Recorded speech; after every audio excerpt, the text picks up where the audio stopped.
En realidad, por una cuestión de edad, van a ser la mayoría de nuestros pacientes neoplásicos, suelen ser gerontes, siempre haciendo la distancia en salvedad del paciente que es biles positivo, que eso ya no es necesario que lo estemos repitiendo a cada rato, aunque uno a veces se tienta y lo vuelve a decir. Pero la verdad es que las neoplasias en general, la oncología es de pacientes gerontes. La oncología va de la edad media en adelante para la mayoría de los procesos neoplásicos. Y en esto tenemos que tener en cuenta inevitablemente que a medida que aumentamos en edad, aumentamos también las probabilidades de que esas neoplasias que aparezcan sean malignas y no benignas. Así que para empezar el día de hoy, vamos a empezar hablando de qué es una neoplasia. Y cuando hablamos de neoplasia, hablamos de una masa de tejido que crece anormalmente y sobre todo y fundamentalmente que crece como parásito, crece comiéndose al paciente que lo lleva puesto y fundamentalmente se comporta de manera autónoma. ¿Qué es importante con esto? El hecho de que se comporte de manera autónoma, que la neoplasia va a elegir seguir creciendo y no le importa el hospedador. Es por esto que una de las características más importantes que tenemos en los pacientes neoplásicos, no como signo para neoplásicos, ¿sí? Y esto ahora vamos a hablar un poquito de todo esto. No como signo para neoplásico, porque no estamos hablando solamente de los tumores malignos, sino que los benignos también crecen a expensas del hospedador y se lo comen, literalmente. Y es por esto que nuestros pacientes que tengan una neoplasia, sea benigna o maligna, aunque con las malignas es mucho más evidente, van a tener la pérdida ponderal como una de las características más importantes dentro de lo que acompaña, digamos, al cuadro clínico. Fundamental que sepamos que no toda neoplasia es un cáncer, pero más allá de que lo sepamos nosotros, porque somos médicos y todos sabemos que existe el tumor benigno y el tumor maligno, tenemos que hacerlo saber. Esto también es importante. A la hora de hablar con el tutor, nosotros estamos hablando de un tutor que tiene un animal viejito, que lo ha acompañado durante años, que está con él, que forma parte de la familia, y que cada vez que le digamos que tiene un tumor o un proceso neoplásico, lo primero que va a pensar es que tiene un cáncer y se va a morir, y se va a morir feo, o sea, se va a morir pasándola mal. Y eso es algo que también tenemos que dar vuelta. Lo voy a decir ahora y lo voy a volver a repetir. No importa cuánto viva, importa cómo viva. Entonces, siempre tenemos que tener presente esto a la hora de hablar con los tutores, que no toda neoplasia es un cáncer. Pero que en el caso de que lo fuera, en el caso de que fuera una neoplasia maligna, es la primer causa de muerte por enfermedad dentro de lo que son los animales. Hay una incidencia mucho más alta en perros que en gatos, un 15% más, es un montón, pero el 32% de los gatos se nos van a morir a partir de un tumor maligno. La incidencia, como ven, es muy alta. La única ventaja en ese sentido que tiene el gato en relación al perro es que habitualmente aparecen un poco más tarde.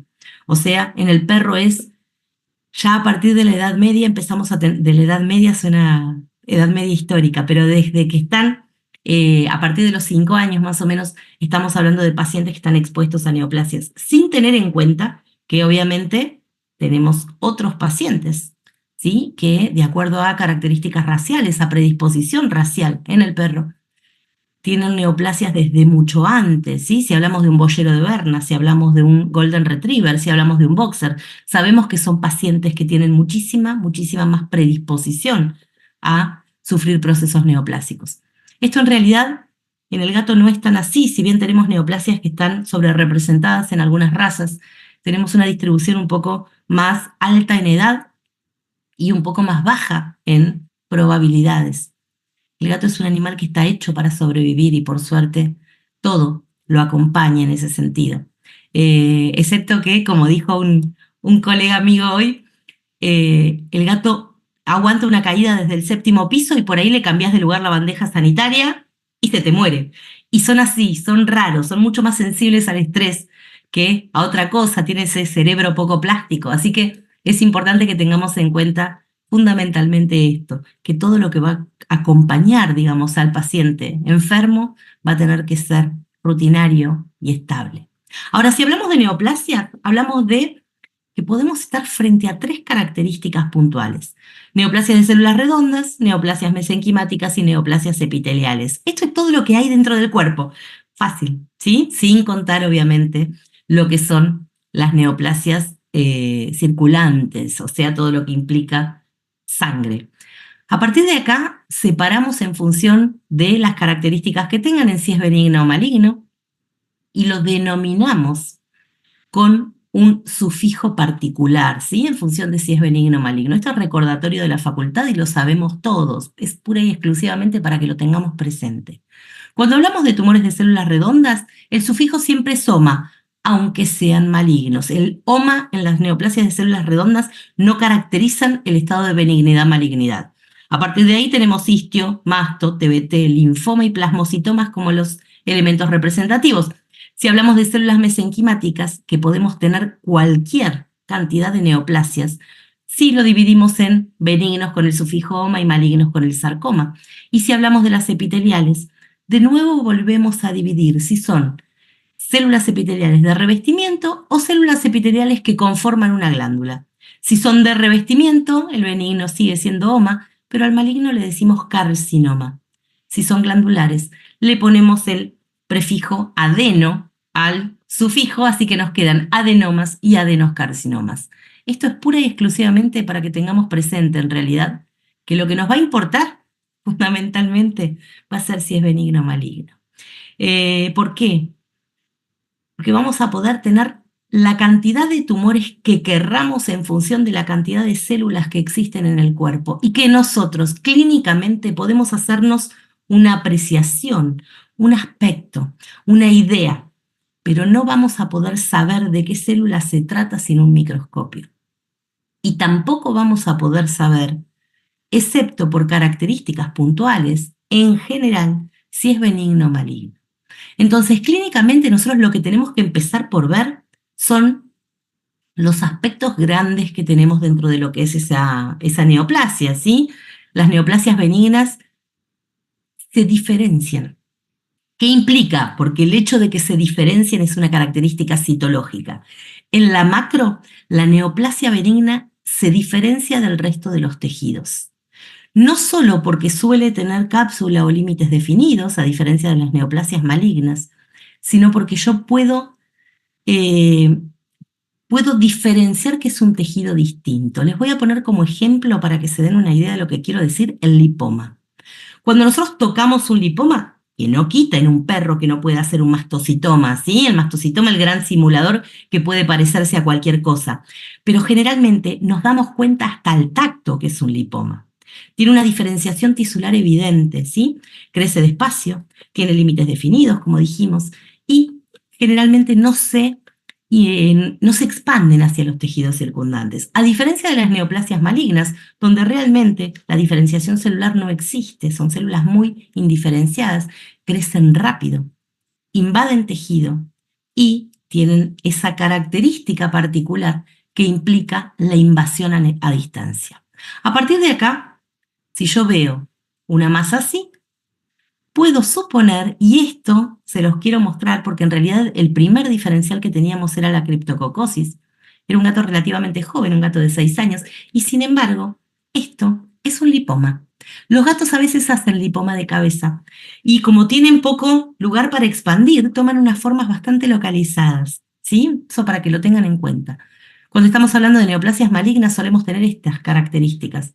Un tumor que se expande, que infiltra. Esto es un sarcoma en sitio de inoculación que había comenzado en parrilla costal, que no fue atendido, que creció hacia el flanco, que tiene secreción purulenta porque el crecimiento es rápido y no llega a irrigarse el centro del tumor, así que tenemos un centro necrótico que se expande, que fue expansivo hacia el cuello. O sea, son tumores que se comportan realmente de manera clínicamente horrible. Entonces, a partir de ahí ya podemos empezar a abrir el paraguas, pero ese paraguas inevitablemente lo vamos a tener que asegurar en función de la toma de muestra. Ahora, ¿por qué estas neoplasias son así? Fundamentalmente porque tengo que tener en cuenta que cuando hablo de neoplasia, hablo de características puntuales de un grupo celular que se descontrola. Es por esto que es tan importante el concepto de protoncogenes. Nosotros hablamos de que tenemos células en todos lados, todo el tiempo. Esto lo vimos cuando hablamos un poquito de inflamación y paciente neoplásico en la pérdida ponderal. Todo el tiempo tenemos grupos celulares que se están tratando de diferenciar y formar tumores, todo el tiempo. El punto es que el organismo lo reconoce como tal y como lo reconoce como células que no son normales, trata de eliminarlas. El punto es que el cáncer per se, no los tumores benignos que se comportan de manera un poquito más tranquila, el cáncer, el tumor maligno per se, lo que hace, por un lado, es tratar de evitar las señales antiproliferativas. ¿Eso qué implica? Trata de evitar todo lo que pueda producir el cuerpo para limitarle el crecimiento. Esto hace que las células empiecen a multiplicar, pero tienen una cosa que se llama resistencia a la apoptosis. Entonces, células que deberían morir en un tiempo determinado porque su naturaleza así lo requiere, no mueren, siguen creciendo. De ahí que las masas tiendan a ser tan grandes y que muchas veces tengamos centros necróticos, porque por más posibilidad que tenga ese cáncer de inducir angiogénesis, o sea, de tratar de ganar vasos sanguíneos, que lo hace porque libera citoquinas para eso, el tejido neoplásico, no llega a irrigar ese tumor a nivel central porque le gana en crecimiento. ¿Por qué? Porque tiene una cosa que se llama replicancia sostenida. Se empiezan a replicar las células indiscriminadamente. Por otro lado, como es un cáncer y no un tumor benigno, y no un grupo de células solamente que está tratando de desarrollar, lo que empieza a hacer es evadir el sistema inmune, esquiva todo lo que pueda llegar a producir el cuerpo para limitarle el crecimiento. Y como evade también la apoptosis y sigue creciendo, tiene una cosa que se llama reprogramación metabólica, o sea, tiene un metabolismo aumentado que vive a expensas del hospedador, que demanda a expensas del hospedador y que si no recibe lo que necesita, lo va a sacar de donde está viviendo, o sea, lo va a sacar del paciente. Esto es importante, ¿por qué? Porque para que un cáncer se desarrolle, entonces, vamos a tener que tener dos grandes grupos de posibilidades. Una que dependen pura y exclusivamente de las células tumorales y otras que dependen del hospedador, a nivel metabolismo, a nivel sistema inmune y fundamentalmente a nivel genético, que pueda detonar un proceso inflamatorio o no, que trate de limitar todavía más esa neoplasia que está en desarrollo. Por ende, no se enferma quien quiere, sino quien puede, pero sobre todo va a poder pasarla mejor un individuo que tenga características tanto genéticas como de sistema inmune, y acá volvemos siempre al estrés y en el gato lo ponemos siempre arriba, como para poder tolerar de manera más efectiva todo lo que tiene que ver con procesos neoplásicos. Obviamente, todas las características de células neoplásicas que estén multiplicándose van a estar amplificadas en cuanto más joven sea el individuo.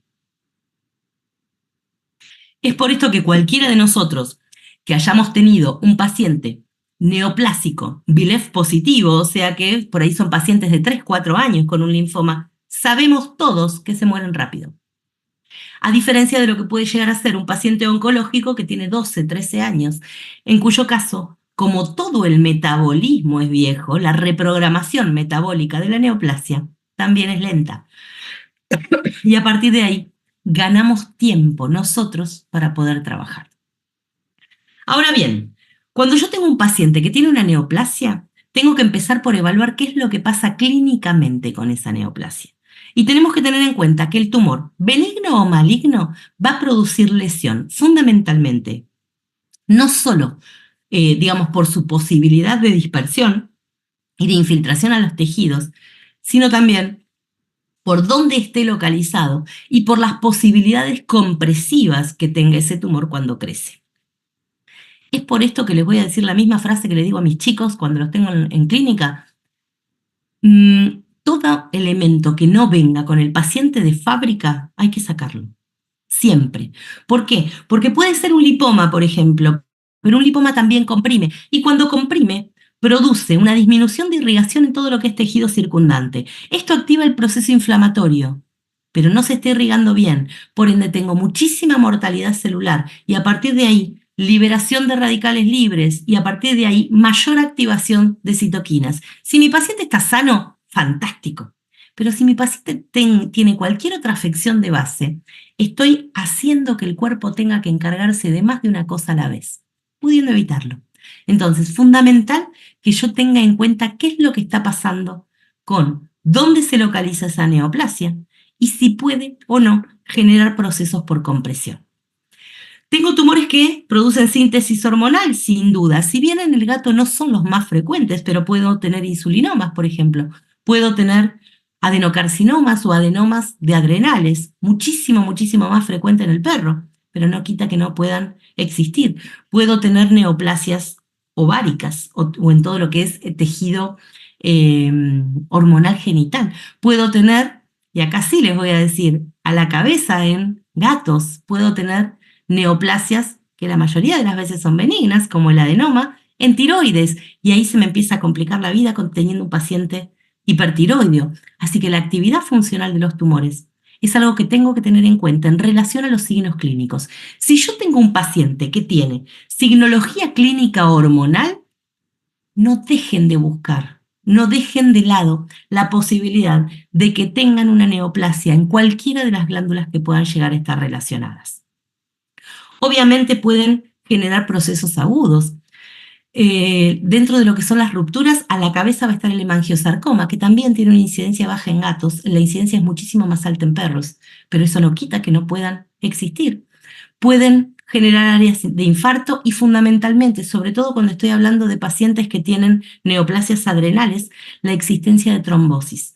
¿Por qué? Porque los Cushing predisponen a trombos. Así que si tengo un gato con Cushing, si bien nosotros estamos muy acostumbrados al Cushing iatrogénico, mucho más que al Cushing neoplásico, tanto en perros como en gatos, tengo que tener en cuenta la posibilidad y pedirle preferentemente al ecografista que me evalúe grandes vasos, porque los pacientes con Cushing están predispuestos a la trombosis. Y es algo que, si yo le sumo a que tengo un paciente felino, que no sé si tiene un hipertrófico o no tiene una hipertrófica asociada, porque es un paciente geronte, entonces, excepto que yo ya me haya puesto a descartar la cardiomiopatía hipertrófica, tengo más predisposición todavía a lo que son procesos trombóticos. ¿Hay predisposición a hemorragia? Sí, generalmente por rupturas, pero también voy a poder tener la posibilidad de que los tumores generen hemorragia por rexis, o sea, porque el tejido tumoral, cuando es maligno, se come el tejido sano y se mete también dentro de lo que es el espacio vascular. Así que es algo que no puedo dejar de lado dentro de lo que es la probabilidad neoplásica, ¿sí? Esto se me va a complicar un poco más la vida cuando estoy hablando de neoplasias que sean intraabdominales, porque inevitablemente voy a tener menos posibilidades de verlo, excepto que la hemorragia ya esté acomodada. Y obviamente, cuando estoy hablando de cáncer, no de tumor benigno, fíjense que esto hasta el momento lo podía tener en cualquiera de las situaciones. Voy a tener asociados síndromes paraneoplásicos. Y los síndromes paraneoplásicos van a ser diferentes en relación a qué neoplasia sea la que les da origen. Es por esto que en realidad yo no puedo saber qué va a pasar con mi paciente si no tomo muestra. ¿Sí? Yo no puedo tener un paciente que tiene ningún tipo de neoplasia y dejar que esa neoplasia crezca sin saber qué es, porque toda la clínica asociada a ese paciente me la va a estar condicionando qué tipo celular es el que está creciendo fundamentalmente. A partir de acá los síndromes paraneoplásicos van a ser específicos e inespecíficos. Dentro de los paraneoplásicos más frecuentes en cáncer, en general voy a tener tanto variación de blancos en más como en menos, leucocitosis o leucopenia. El gato, acuérdense que es eosinofílico per se, entonces habitualmente todo tipo de elemento de desarrollo que no sea propio del gato va a inducir eosinofilia. Así que, si bien existen como un montón de síndromes hipereosinofílicos en el gato, tengan en cuenta a la hora de hacer análisis de los métodos complementarios. Cuando nosotros tenemos un laboratorio, fíjense qué es lo que está pasando con los eosinófilos de ese gato. Porque no va a empezar con un asma a los 13 años. Eso no va a pasar. Entonces, si yo tengo un paciente que empieza con valores de eosinófilos altos, tengo que empezar a abrir el ojo a ver dónde puede llegar a estar el problema. Puedo tener tanto trombocitosis como trombocitopenia, y acá les voy a hacer de nuevo otra salvedad. A veces peco por reiterativa, pero por las dudas. siempre tengan en cuenta que las plaquetas en el gato son mucho más chiquitas que en el perro y que en el humano, pero mucho más chiquitas. Entonces, cuando se hace el conteo con contador automático, las plaquetas, como tienden a aglutinarse, tienden a juntarse y hay agregación plaquetaria, esto es un hecho que nos suelen describir los laboratoristas cada vez que le sacamos sangre a un gato. Agregación plaquetaria, sí, las plaquetas del gato tienden a agregarse, o sea, a juntarse. Y cuando tienden a agregarse, el contador celular automático cuenta más de una plaqueta junta, como si fuera una plaqueta de perro, porque los cuenta por tamaño. ¿Por qué les digo esto? Porque la mayoría de las trombocitopeñas en gato no son reales, no son trombocitopeñas reales, son trombocitopeñas por error de conteo. Así que cuando ustedes necesiten saber realmente el valor de plaquetas sin tener dudas, pidan conteo manual. No, o que les aclaren si el conteo es con contador automático o si se hizo manual. Generalmente lo que me pasa a mí en la facultad es que la mitad de la gente del laboratorio me dice, ay Leti, ¿me haces contar de nuevo?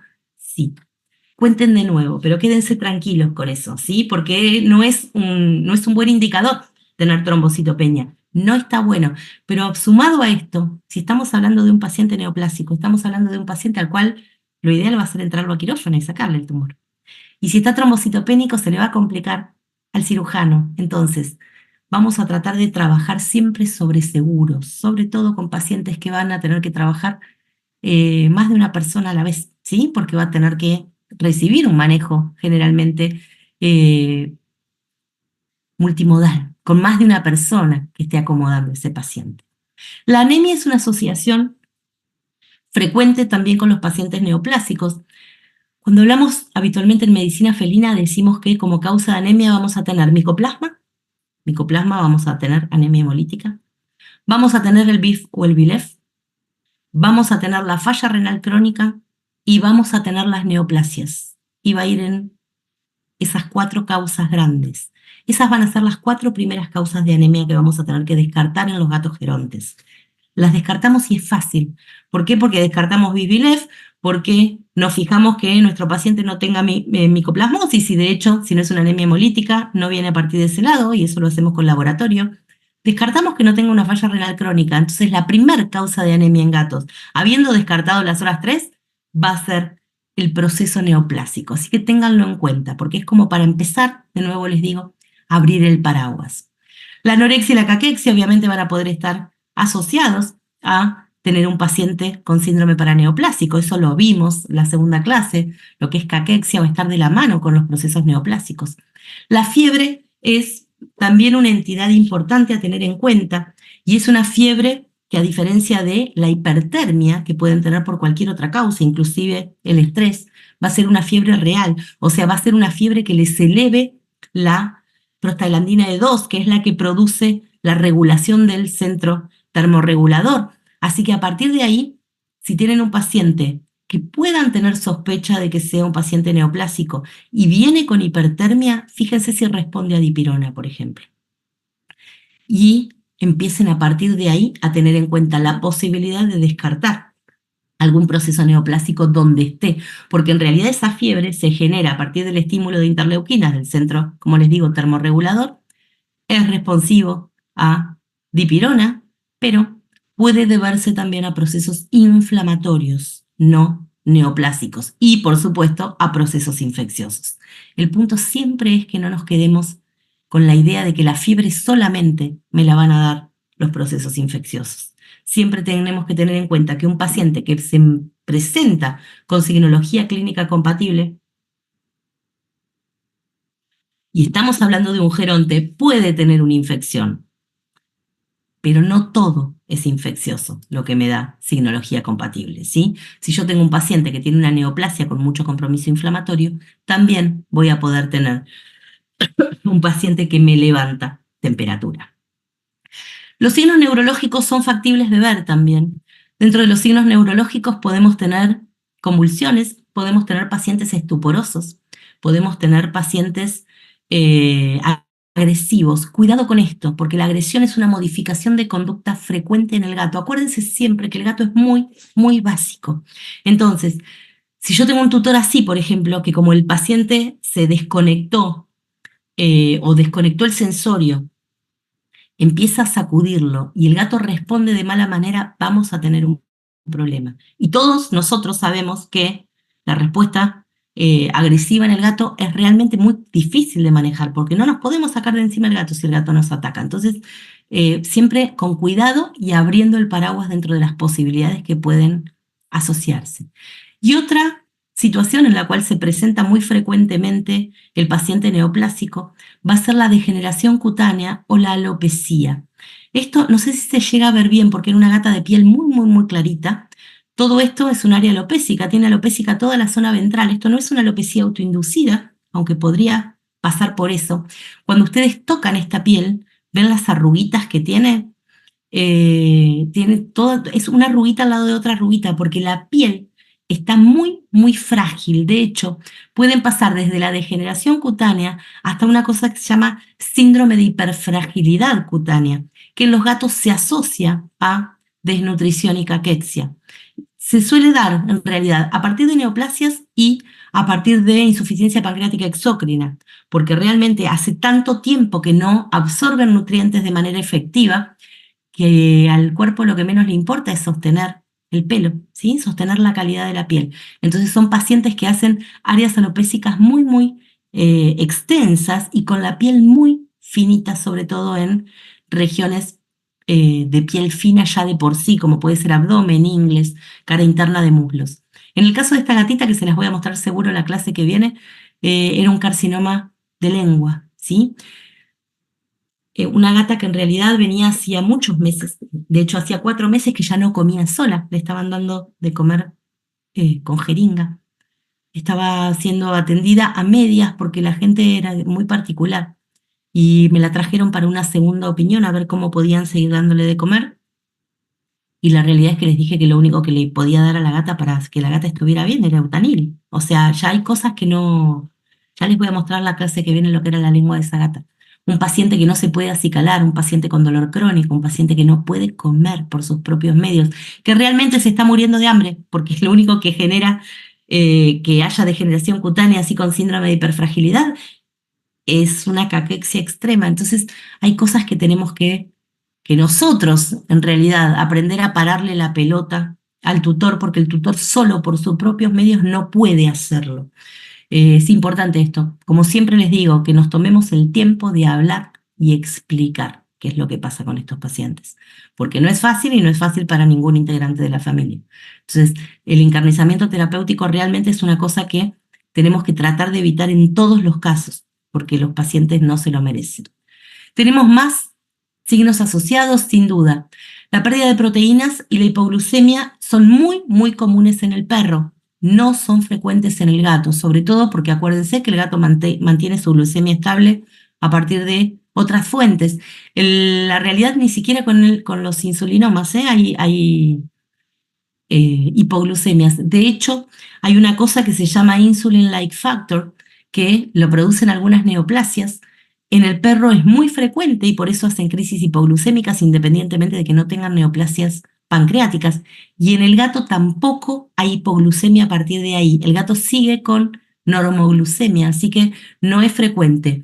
Sí, las modificaciones de proteínas. ¿Y por qué les pongo disproteinemia y no hipoproteinemia? Porque acá es donde tenemos que de nuevo agarrar el análisis de sangre y empezar a ver qué pasa con las globulinas. Porque las neoplasias suben las globulinas siempre. Y a veces nos olvidamos de eso, nos olvidamos de hacer el análisis. Miramos y tenemos una albúmina en 2,3 y no está mal, no es el lujo, pero no está mal, pero las albúminas en 5 y no estamos hablando de un gato con PIF. Estamos hablando de un gato con una crónica, que puede ser Bisbilef, que puede ser a veces alguna enfermedad de la boca, sin duda, pero que fundamentalmente tengo que evaluar que no esté asociado a un proceso neoplásico. Hay otras cosas a tener en cuenta, como la osteopatía hipertrófica. Ustedes no sé si han visto alguna vez, si han tenido la posibilidad de ver un Pierre Marie. El Pierre Marie es esto. Se llama osteopatía hipertrófica y se produce por cualquier cosa que genere un aumento de presión intrapulmonar o pleuritis o neoplasias intratorácicas. Se da en todas las especies conocidas, ¿sí? Pero fundamentalmente se sobrerepresenta el perro en realidad y el hombre. Queda el gato también con posibilidades de sufrir Pierre-Marie. Existe. Y se los pongo porque habitualmente el motivo de consulta no es la neoplasia intratorácica, que a veces sabemos que está y nos esperamos el Pierre-Marie secundario, sino que muchísimas veces el motivo de consulta de la osteopatía hipertrófica es el dolor por claudicación o el edema de miembros. Fíjense cómo está de aumentado el diámetro de estos miembros. Si bien esto es un perro y no es un gato, no necesito aclarárselos, pero de cualquier manera la clínica se ve exactamente igual. Así que tengan en cuenta eso. Empiezo a sumar problemas relacionados como síndrome neoplásico a partir de conocerlos fundamentalmente, de haberlo visto alguna vez, ¿sí? Por lo menos que les suene el nombre de la osteopatía hipertrófica. Pueden presentarse pacientes con hemorragia. El motivo de consulta de esta gata era la hemorragia bucal. Los tutores no se habían dado cuenta de la deformación facial, ¿sí? Esto es un carcinoma de células escamosas que creció dentro del carrillo y generó, como verán, hay mucha incidencia de carcinoma de células escamosas en el gato dentro de lo que es la boca, la faringe, la tráquea incluso, pero generó hemorragia y a partir de la hemorragia, tengan en cuenta siempre, de nuevo, que los gatos son animales que están hechos para vivir. Entonces, cuando tienen dolor de un lado, empiezan a masticar del otro lado. A veces la gente no entiende por qué el gato quiere comer comida blanda y lo asocia pura y exclusivamente a un cuadro de edad y no de enfermedad bucal. O sea, no esperan llevarlo al veterinario por enfermedad bucal, sino que suponen que el problema es solamente que está viejito y le duelen los dientes, como si eso fuera lo más normal del mundo.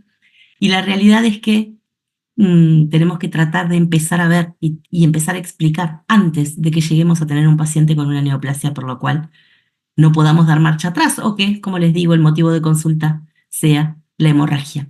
Puedo tener gastritis asociada. La gastritis se suele asociar con los mastocitomas, ¿sí? Es una cuestión de liberación de gránulos. Las hemorragias también, pero muchísimo más en perros con el mastocitoma. El mastocitoma en gatos no es tan complicado como en el perro. Es un tumor que se porta de manera más feliz y tiene incluso otras formas de presentación. Habitualmente no son cutáneos, son esplénicos.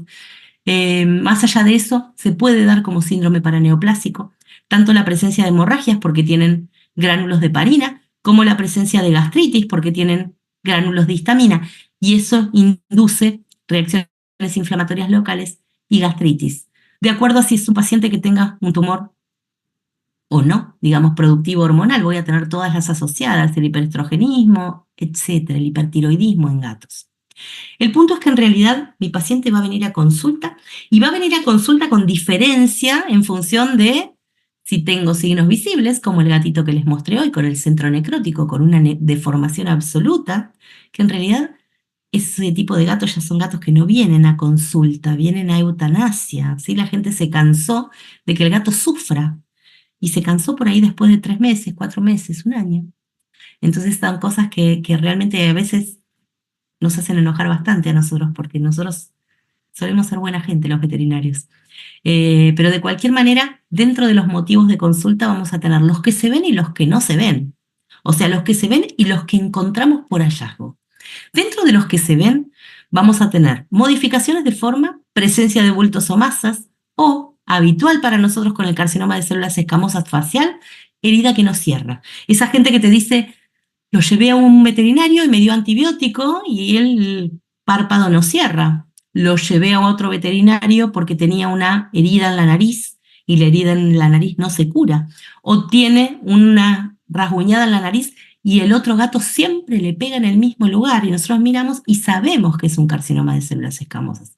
Entonces, todo lo que implique modificaciones de forma, modificaciones de tamaño, modificaciones de existencia en un lugar donde no tienen que estar, o heridas que no cierran, son claramente indicadores de neoplasia. Me olvidé, les iba a poner hoy, y me olvidé, tengo la foto de una gata, por ejemplo, que la suturaron 3 veces a partir de una lesión en una mejilla, ¿sí? Porque tenía una úlcera y de acuerdo al colega que la atendía, esa herida no cerraba porque la gata se sacaba los puntos. Esto es algo que tenemos que analizar siempre, qué es lo que pasa. Si toda la vida suturamos gatos y ese gato en particular no cierra, bueno, veamos por qué. Los músculos temporales demasiados, sí, ese es otro motivo de consulta, Lucas, tiene razón Lucas. Gracias porque siempre esas acotaciones me hacen ver. Tenemos dos grandes motivos por los cuales los músculos temporales se pierden, que igual se pierden muchísimo más en el perro que en el gato. Pero los dos grandes motivos son o la presencia de cualquier enfermedad consumante, o sea, consuntiva, que se coma al paciente, las neoplasias en primer lugar, o las modificaciones en la calidad nutricional. Por lo general tenemos que empezar a preguntar eso, porque una de las zonas que antes pierden masa muscular son los temporales, e incluso siendo motivo de consulta. Y no va asociado a una neoplasia, sino a que por ahí la gente le está dando un balanceado que bajó la calidad en 10 veces de lo que le daba antes por motivos económicos o incluso porque alguien se los recomendó. Pero son las dos grandes causas. Mucho más frecuentes esas dos que la miositis de músculos masticadores, por ejemplo. Igual como les digo, en el gato es más difícil, más poco probable, iba a decir, más difícil que tengamos atrofia de temporales, a diferencia del perro. Podemos tener signos digestivos o diarreas como elementos o dificultades de ingesta. La dificultad en la ingesta, acá me dice Lucas, he visto músculos temporales demasiados en pacientes con bronconeumonía. No me pasó nunca en lo personal, Lucas, pero, pero en realidad porque deben estar comiendo mal o respiran o comen. Lo viste que los pacientes con bronconeumonía generalmente empiezan a bajar la calidad de ingesta, la cantidad de ingesta, a partir de ahí. Así que es probable que venga por ese lado. Tendríamos que profundizar y buscar un poco más por ahí. Dentro de los signos, siempre tengan en cuenta que vamos a tener asociado pérdida ponderal. Y la pérdida ponderal va a tener distintas causas. Ahora lo vamos a ver un poco. Pero es fundamental que evaluemos esto. Y traten de ofrecerle comida al paciente, siempre se los voy a decir, en consulta, ¿sí? Esta es una gata que, como verán, está masticando con mucha dificultad. Tiene disfagia y es una gata en realidad que venía con mucha pérdida de peso a partir de un carcinoma nuevamente de células escamosas sublingual. No sé por qué motivo, debe ser predisposición en realidad de especie, pero es muy, muy común el carcinoma de células escamosas en la lengua de los gatos, ¿sí? Y generalmente arranca en la base de la lengua. Y uno de los signos comunes que tenemos, esto en la clase que viene les muestro fotos, me estoy yendo, digamos, de tema, pero porque justo lo junto con esta gatita, Michi. Uno de los principales signos que tenemos es la vasculitis de punta de lengua. Cuando vean un gato que tiene vasculitis de punta de lengua, empiecen a abrir el paraguas por la posibilidad de que tenga un carcinoma sublingual, porque viene a partir de ahí. Si bien hay muchísimas causas de vasculitis, tanto en perros como en gatos, duérmanlo y revisen bien la boca. Y si tienen dudas, si tocan algo más duro, tomen muestra. Porque en realidad cuanto antes se le gane, mejor, porque a veces se puede hacer electroquimioterapia si tienen la posibilidad. Pero si hay mucho compromiso, con la lengua no podemos hacer nada en el gato. Con la mandíbula del gato no podemos hacer nada. Ahí también tenemos otra complicación. Porque en el perro nosotros podemos hacer mandibulectomía y no tenemos problema porque sacamos la mitad de la mandíbula y el perro está feliz, sin problema. De hecho, podemos sacar toda la parte craneal de la rama mandibular y el perro va a ser estéticamente feo porque va a quedar con la lengua colgando, pero va a poder vivir. En el gato no tenemos nada de eso. Si nosotros tenemos un gato con osteosarcoma de mandíbula, tiene que ir a eutanasia. Si tenemos un gato con carcinoma de base de lengua y no se agarra a tiempo como para que viva un tiempito más, porque no se cura con electroquimio tampoco, vamos a tener un paciente que tiene que ir a eutanasia. No podemos hacer nada con la pérdida del piso lingual y con la lengua y la mandíbula del gato. Es una de las complicaciones más grandes que tenemos con muchísimas neoplasias. Así que siempre fíjense que dentro de los signos también asociados vamos a tener esto, la disfagia y la disnea. Ahora, si vamos a los signos no visibles, signos que se presentan o que encontramos en consulta nosotros, a la cabeza como motivo de consulta vamos a tener depresión anorexia. Por todo en los gatos vamos a tener depresión anorexia. Y muchísimas veces nos pasa que si a nosotros nos llega un geronte con depresión anorexia, astenia, falta de ganas de moverse, lo primero que pensamos es en el riñón. ¿Por qué? Porque el gato tiene una incidencia muy alta de enfermedad renal. Entonces no dejemos nunca de buscar qué es exactamente lo que pasa dentro de todo el examen físico del paciente. Siempre examen físico general, siempre, no lo podemos obviar, ni siquiera en los controles. Tomémonos el tiempo de revisar de nuevo a los pacientes, porque empezamos a encontrar cosas, ¿sí? Y si tengo dudas, tratemos de que lo vea otra persona también. Podemos tener modificaciones en parámetros fisiológicos, frecuencia cardíaca, frecuencia respiratoria, temperatura, algo que me oriente a que hay algún tipo de problema. Y otra cosa que es fundamental es el dolor. Como habrán visto, porque ya lo vimos en las otras clases anteriores y lo vamos a seguir viendo después, en el paciente geronte el dolor es un signo clínico a repetición. Se repite. ¿Por qué? Porque duele todo. Cualquiera de nosotros que tenga un padre, un abuelo, un tío de más de 65 también va a decir lo mismo. El ser humano también duele todo. En el perro es diferente porque el perro generalmente tiene una caída más progresiva. En el gato el dolor es un hecho muy, muy evidente y como lo esconden, no lo vemos o no lo ve el tutor. Entonces es importante que tengamos presente qué manifestación tiene el gato cuando está en consulta. ¿De qué manera se resiste a las maniobras? Hay pacientes que, como decimos siempre, sentimos el dolor, sentimos que le duele, ¿sí? Sentimos. Y otros pacientes, como les puede pasar con esta gatita, esta es una gata que es paciente mía hace años, y ella es así, pero siempre es así. O sea, es una gata que es absolutamente inexpresiva en consulta. No sale de la jaula, yo la puedo trabajar solamente en jaula, porque si no tiene tanto intento de evasión que no me deja trabajar, así que yo trabajo con ella dentro del bolso. Pero en realidad el motivo de consulta de ella, si bien no era neoplásico, en este caso era por enfermedad periodontal, era la falta de acicalada y la anorexia. Entonces yo no me puedo comer por lo obvio un problema que realmente puede llegar a estar en ella, porque no deja de ser un gato de 15 años. Entonces tengo que revisar sí o sí. Y obviamente dentro del examen físico me puedo encontrar con un montón de hallazgos físicos que el tutor puede no haber notado. Deformaciones en más.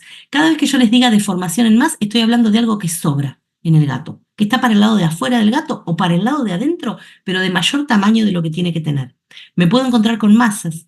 Puedo encontrar adenomegalia. El gato en ese sentido es maravilloso porque tiene una palpación abdominal increíble. Entonces yo palpo todos los ganglios palpables, submandibular, preescapular, axilar, inguinal superficial y popliteo. Trato de encontrar los retrofaringios y si los palpo me voy a empezar a preocupar porque tengo que hacer examen físico en profundidad de esa boca. Y palpo en detalle el abdomen, sobre todo porque ya les digo, los mesentéricos, por ejemplo, son ganglios que son palpables. Cuando están aumentados, ¿no? Si no, no. Entonces, siempre le tengo que dedicar un tiempo importante a la palpación de ganglios. Y obviamente la pérdida ponderal. Por eso también es importante que pesemos los pacientes en todas las clases, perdón, en todos los exámenes, en todas las consultas, ¿sí? Siempre pesemos. ¿Podemos llegar a tener una variación de 100 gramos, 200 gramos? Sí, claro, ni hablar. Lo vimos la clase pasada con obesidad. Puede ir en más, puede ir en menos. No me importa eso, pero sí me importa hacer un seguimiento y ver que mi paciente no se está cayendo, ¿sí? Que no va en declive. Ahora, si hablamos de neoplasias, ¿tenemos frecuentes en gatos a diferencia de los perros? Sí. Van a ser diferentes el tipo de neoplasias y las formas de presentación. Esto es un mastocitoma. El siamés está sobrerepresentado, pero puede darse en cualquier gato y el mestizo europeo es el segundo que sigue en incidencia. Para todo el mestizo europeo es el segundo que sigue en incidencia. Fíjense qué diferente es el aspecto, digamos, del mastocitoma, pero sobre todo el lugar. Estoy hablando de un mastocitoma en boca, ¿sí? Las neoplasias frecuentes en el gato son el carcinoma en la boca del gato, carcinoma de células escamosas, el sarcoma y el mastocitoma. Entonces es algo que tengo que tener presente siempre. El osteosarcoma es común que se dé tanto en apendicular como en cabeza, también a diferencia del perro, donde es mucho más difícil encontrar osteosarcomas en cabeza. Acá, como ven, tengo una pérdida absoluta del maxilar superior. Esto es un osteosarcoma, que debe haber dolido tanto que esta placa es dorsoventral. Cuando manden o cuando miren una placa, siempre fíjense qué tipo de posicionamiento tiene ese paciente. Porque generalmente nosotros siempre en medicina veterinaria hacemos ventrodorsal, excepto que el paciente no lo permita por algo. Si yo tengo un paciente cuya posición de cabeza es dorsoventral, no es por practicidad, es porque le dolía mucho como para tenerlo boca arriba. Entonces son todas cosas que me orientan también cuando se me presentan distintos tipos de lesiones. El osteosarcoma pendicular en el gato tiene mejor pronóstico que en el perro también, el apendicular. El problema lo tengo acá, cuando se presentan los osteos de cabeza, porque no puedo hacer absolutamente nada, porque no lo puedo tocar, porque no son buenos responsivos a la quimio y porque la realidad es que el osteosarcoma, el objetivo primario que tiene es sacar el tumor primario y hacer quimio para acompañar las metástasis que están inhibidas por ese tumor primario, que generalmente están en pulmón.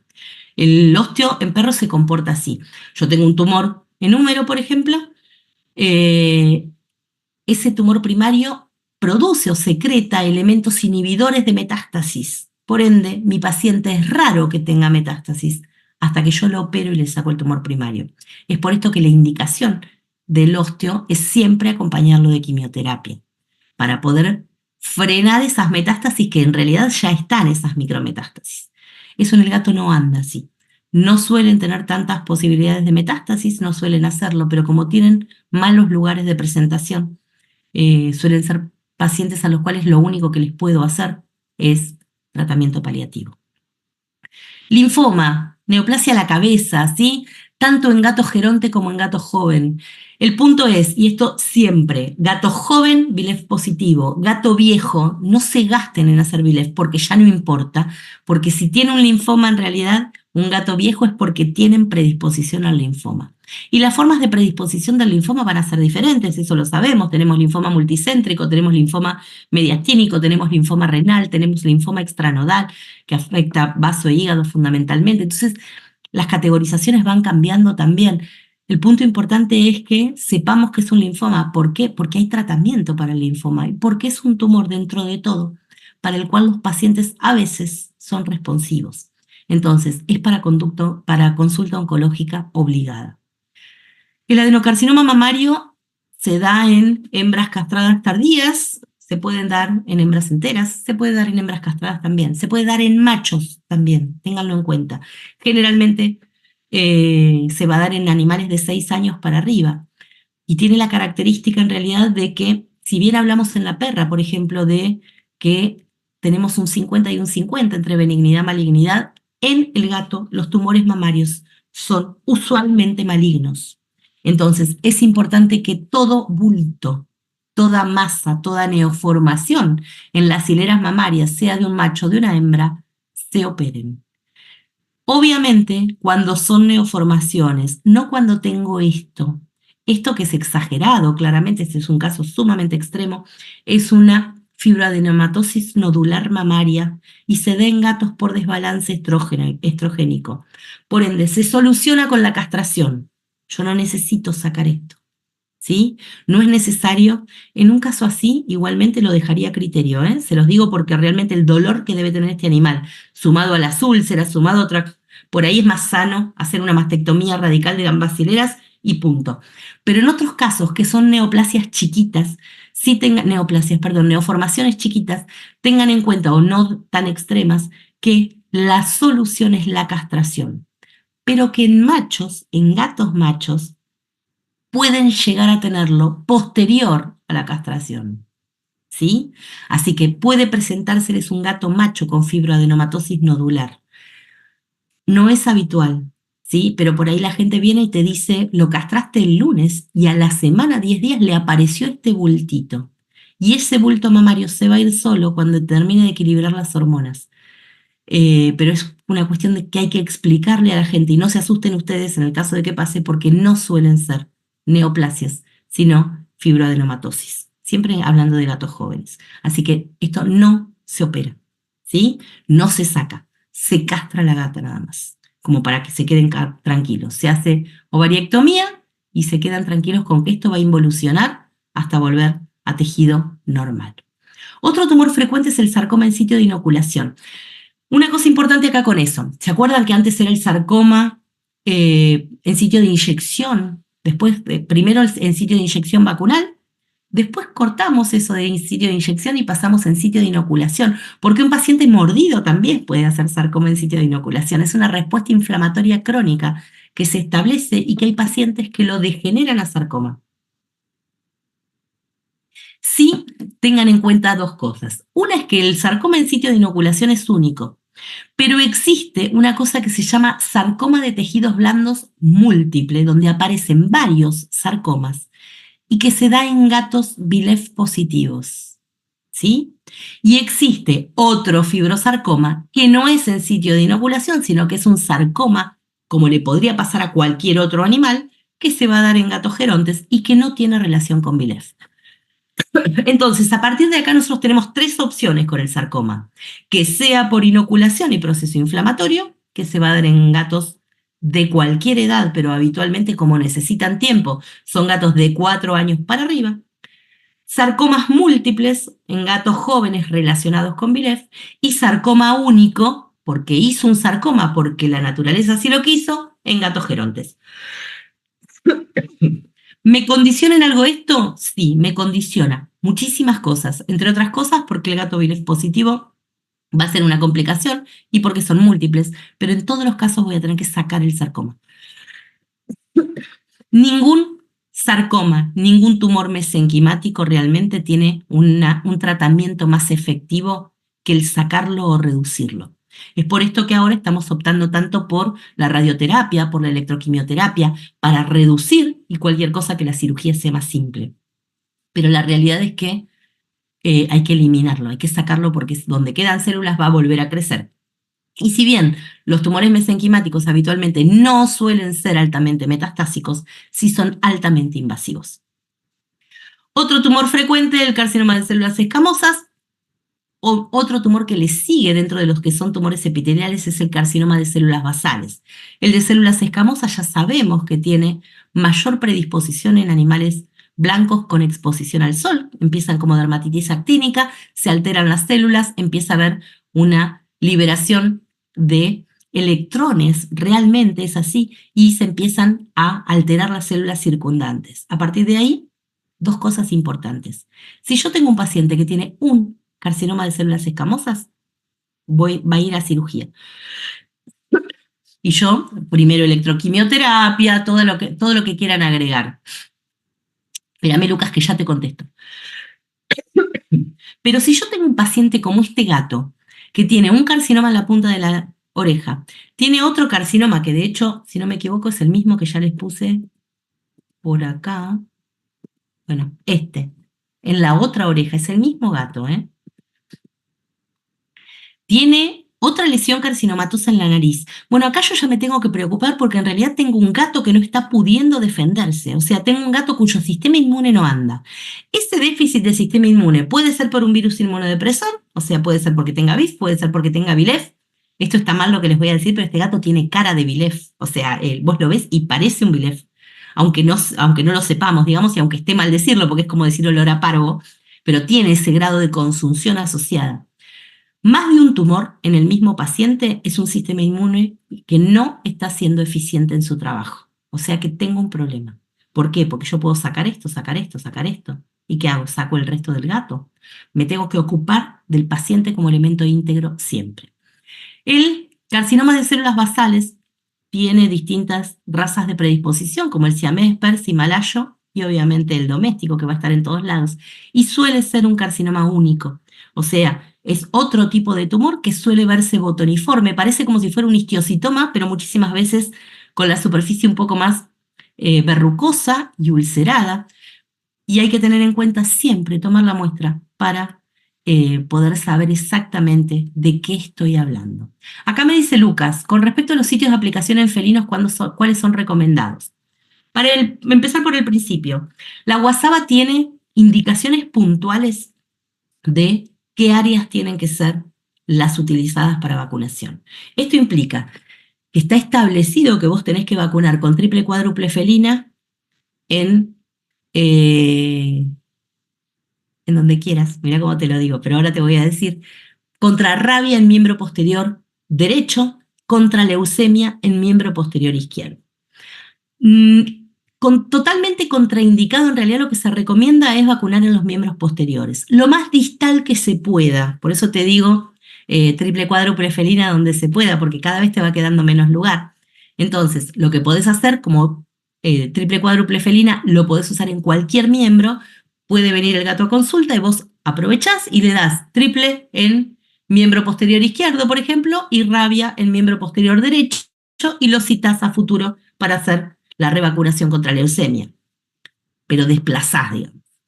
Otra posibilidad, en realidad, es que eh, no sigas los lineamientos de la UASABA. Y hay colegas que lo hacen eso, que no siguen los lineamientos de la UASABA. ¿Por qué? Porque en realidad el sarcoma en sitio de inoculación se da, y eso sí se sabe, a partir de procesos inflamatorios crónicos repetidos. Entonces, hay colegas que dicen, pero pará, yo tengo una limitante dentro de lo que es la pata del gato, en una cuestión de tamaño. Si yo vacuno contra rabia todos los años, para cuando el gato cumplió 8 o 9 años, recibió 9 veces el mismo punto de sitio de aplicación. Por ende, tiene más posibilidades todavía de hacer sarcoma. A partir de acá, todo queda como a decisión de la persona que lo esté implementando. Si me preguntás a mí, yo lo que hago es siempre anotado en la libreta sanitaria, ¿sí? Pero porque lo anoto para saber, para poder tener un control yo y quien fuera a revisar el paciente en otra situación. Vacuno contra rabia en miembro posterior derecho, pero uso preferentemente pliegue de babilla. Entonces tengo piel y cualquier cosa controlo, ¿sí? Uso leucemia en miembro posterior izquierdo.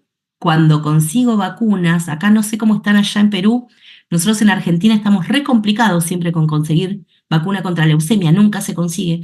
Entonces, cuando se consigue vacuna contra leucemia, y de hecho es una vacuna que como se consigue poco, también se usa poco, pero vacuno en pliegue de babilla en miembro posterior izquierdo. Y dejo la parte caudal o doy intramuscular la triple o cuádruple felina. Pero eso es lo que hago yo, ¿sí? Se los dejo así a consideración porque versiones tenemos varias. Unas son las indicadas y otras son las apreciadas por colegas que me merecen mucho respeto. No les digo nada. Gente que no lee, que no se forma, gente que lee y se forma me dice eso. Yo prefiero no elegir el mismo punto. Sí, la contra es, y acá lo tenemos porque nosotros estamos hablando siempre de las vacunas con el sarcoma en sitio de inoculación, y este era un paciente mío, y esto es un sarcoma en sitio de inoculación, y esto lo hizo por enrofloxacina. Y sabemos que es enrofloxacina porque la gente trajo anotado que le venían dando enrofloxacina al gato, por un complejo respiratorio superior, no me acuerdo exactamente por qué era, porque ya lo trajo con el sarcoma. Pero lo único que recibió como inyectable fue eso. Lo pueden hacer por cualquier cosa. Y la contra enorme que tenemos en parrilla costal, por eso traten de no vacunar sobre interescapular o parrilla costal, es que a la hora de hacer el sarcoma hay que sacar todo, con margen de seguridad. Y el margen de seguridad implica 3 centímetros hacia todos los bordes.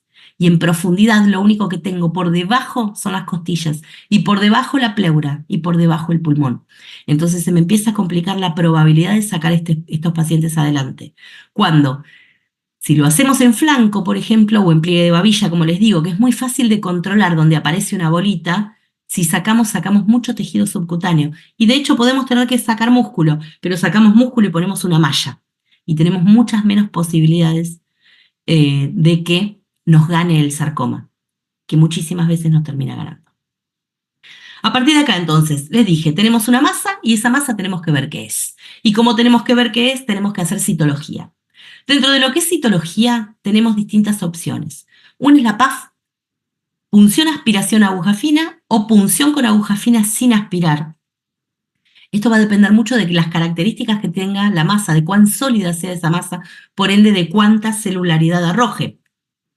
Si yo voy a hacer, por ejemplo, una punción de ganglios, no hago punción con aspiración, porque saco mucho material. Y si saco mucho material, empieza a venir sangre. O, como digo yo, jugo de perro. Sale mucho líquido. Entonces lo que hago es punción sin aspiración, con una aguja. En lo particular, esto les cuento mi técnica porque a mí me sirve. Esto tiene 10.000 técnicas y seguramente si alguno de ustedes hace oncología o citología, lo hace mejor que yo. Pero lo que hago es punción con aguja cono naranja, la más chiquita, las de tuberculina. Uso esa aguja y lo que hago son movimientos rotatorios, 7, 8 movimientos rotatorios, y vacío ese material sobre el portaobjetos. Corro ese material. Otra posibilidad es que hagan punción aspiración. Este video me lo pasó un colega, este es su gato, ¿no? En el mastocitoma, que sabemos que es un mastocitoma por esto. Se punza la masa, se hace aspiración. Obviamente, fíjense cómo se pasa de largo. Nada, esas cosas que nos pasan a todos. Parece fácil, pero es muy difícil tener una masa con una mano, la cara del gato con otro y punzarlo. Nos faltaría una mano con una tercera que no existe, así que son cosas que pasan. Pero eso es lo que va a ser un extendido. Otra posibilidad es, por un lado, para hacer punción yo tengo que tener una masa, ¿sí? O sea, tengo que tener algo que me permita entrar una aguja. Si yo no tengo esto y lo que tengo es una lesión de tipo ulcerativo, lo que puedo hacer es hisopado, paso con un hisopo sobre la superficie y lo extiendo en un portaobjetos, impronta después del hisopado ideal, porque yo con el hisopo remuevo la capa de células superficiales, entonces impronto, apoyo directamente el portaobjetos varias veces sobre la superficie o raspado. Y cuando hablamos de raspado, no raspo con el borde filoso del bisturí, raspo con el lomo. ¿Sí? Cosa de no producir lesión grande en el tejido, no cortar el tejido. Descamo células y después las extiendo sobre un portaobjetos y eso es lo que mando a patología o al laboratorio donde lo manden ustedes para que me puedan decir qué es lo que está pasando con esas células. Pero sí o sí tengo que diagnosticarlo. Otra posibilidad es que yo haga una biopsia incisional donde meto al paciente a quirófano y saco un pedazo. Esto puede ser quirúrgica eh, con bisturí o por punch. Fíjense la cantidad de diámetros de punch que tenemos. El punch es como si fuera un lápiz que en la punta tiene un conito muy filoso, un cilindro, perdón, un conito, un cilindro muy filoso. Entonces se clava donde está la lesión, se gira y sale una muestra de tejido diferente de acuerdo a de dónde tomé la muestra y con qué punch. De dónde tomé la muestra, porque imagínense que yo no puedo tomar una muestra con punch terriblemente sangrante y usar un punch de 1,5 cm. Y la otra posibilidad es que tomemos una biopsia excisional, que es quirúrgica. Este es el gato como ven, del sarcoma. Esta es la pared costal del gato del sarcoma. Y esto es toda la pared costal que sacaron con sarcoma. ¿Sí? Imagínense, a este gato hubo que ponerle una malla, el sarcoma recidivó. No hay forma, es muy, muy, muy difícil que no recidive. Es muy difícil. En este caso lo operó Martín Marcos, que es un cirujano excelente, cardiovascular, que hace un poco de todo. Martín es muy, muy habilidoso como cirujano. Y fíjense que sacó bastantes costillas, ¿eh? Le sacó casi toda la pared costal desde la costilla 4 para atrás. Pero volvió a recidivar. Igual, recidivó más arriba, casi en la columna, afectó columna y terminó en eutanasia. Son terriblemente invasivos a nivel local, así que es eh, muy feo, digamos, ser responsables de que le pase esto a un paciente. No usen inyectables, ni en parrilla costal, ni sobre la línea media, por favor. Fíjense una cosa que es interesante. ¿Ven en esta foto la ingurgitación vascular que hay acá? Esto también es característica de malignidad. ¿Sí? No es solo la angiogénesis de vasos pequeños, sino la gran cantidad de llegada de sangre. De hecho, esto se los cuento porque yo soy medio obsesiva. Hoy justo estaba hablando con los chicos de ecografía de esto. Yo trato de hacerle ecografía a casi todas las masas que me dan dudas, incluso antes de tomar la muestra, porque de esa manera pido por favor que se fijen si tengo grandes vasos, si está muy irrigado, poco irrigado y dónde tengo espacio para pinchar sin que sangre demasiado, cosa de obtener una muestra más limpia y de no tener que pasar por esa situación de que el perro se me va. Digo el perro porque generalmente los complicados son los perros con los sangrados, se va chorreando sangre y la gente preocupada y uno está perdiendo muchísimo tiempo en frenar una hemorragia neoplásica, que es muy incómodo. Entonces trato de ver eso y orientarme también si se puede hacer Doppler al grado de vascularidad que tiene como sumatoria, digamos, aunque no va a ser un diagnóstico definitivo en lo más mínimo, pero por lo menos me orienta a pensar si una neoplasia es benigna o maligna. Y el paciente ya dijimos que es un elemento íntegro, y como es un elemento íntegro, tengo que ver exactamente dónde estoy parado. Por ende, todo paciente con neoplasia tiene que tener análisis de sangre. Todo paciente con neoplasia tiene que hacerse una placa de tórax y un control ecográfico. Yo necesito estadificar ese paciente. ¿Qué implica estadificar? Asegurarme qué es lo que está pasando con la diseminación local de ese tumor. ¿Está infiltrando o no está infiltrando? ¿Qué es lo que está pasando? ¿Qué pasa con los ganglios? ¿Y qué pasa con las metástasis a distancia? No todos los tumores metastatizan hacia el mismo lugar. Sabemos que, por ejemplo, los carcinomas, adenocarcinomas metastatizan hacia tórax. Otros tumores no, lo hacen hacia abdomen. Si yo tengo una neoplasia maligna en las mamas inguinales, no puedo, independientemente de que el protocolo me exige una placa de tórax, no puedo obviar una ecografía de abdomen, porque obligadamente mi paciente va a tener un drenaje inevitable hacia el abdomen, hacia los ilíacos, hacia los inguinales profundos. Lo mismo me va a pasar con la próstata. La próstata metastatiza a pulmón, pero antes puede haber pasado por hígado, puede haber pasado por vaso, puede haber pasado por linfonodos. Entonces necesito estadificar mi paciente. Y una vez que lo estadifico, me quedo tranquila, porque mi objetivo siempre va a ser la calidad del paciente, cómo está pasando la vida ese paciente. ¿Sí? Fundamental. Ella es Alelí. Alelí la mandaron a la facultad a hacerse una placa porque tenía una disnea de 2 meses de evolución con respuesta parcial a corticoide, casi nula a corticoide. Y cuando la mandaron a rayos, me llamaron de rayos y me dijeron, Leti, te mando una urgencia porque la gata se ahoga. ¿Sí? Este es Alelí y realmente se ahogaba. Pero llegaron a hacerle la placa y la placa habla de una masa que está generando compresión y la disnea era bien inspiratoria. Esta masa en realidad terminó siendo un carcinoma laríngeo que progresó hacia caudal y que invadía también la luz traqueal. Fíjense que acá se ve cómo se pierde, por encima de la tráquea se pierde un poco la pared. El motivo de consulta no era la disfagia, si bien la gatita estaba comiendo mal. Ahora, ustedes fíjense que en realidad por Alelí yo no puedo hacer absolutamente nada, ¿sí? No la puedo salvar, no puedo salvar la vida de la gata. Pero esto es Alelí después de la traqueostomía. Una gata que come, fíjense el cambio de fase, es absoluto. Está completamente diferente, está comiendo. Vivió 2, 3 meses, 4 meses, no vivió más que eso. Pero vivió comiendo, vivió respirando. Y ya a partir de ahí tenemos la mitad ganada, ¿sí? Entonces, fundamental que logremos que nuestro paciente esté lo más cómodo posible. Y para eso necesitamos lograr sostén. Punto 1. Siempre el objetivo va a ser mejorar la calidad de vida. Y para poder mejorar la calidad de vida necesitamos un paciente que camine cómodo, no que vaya caminando como pueda. Así que, si podemos en los lugares donde están nuestros animales, que caminen sobre goma eva o alfombra, porque tienen otro agarre. No hagamos caminar a un gatito oncológico sobre el parqué, porque se va a empezar a patinar y va a estar pasándola mal. Las superficies tienen que ser lo más cómodas posibles y que nos permitan prevenir. Un gato viejo no tiene que estar saltando más de lo que puede porque va a terminar traumatizado, inevitablemente le va a doler, entonces siempre ofrezcamos alturas intermedias.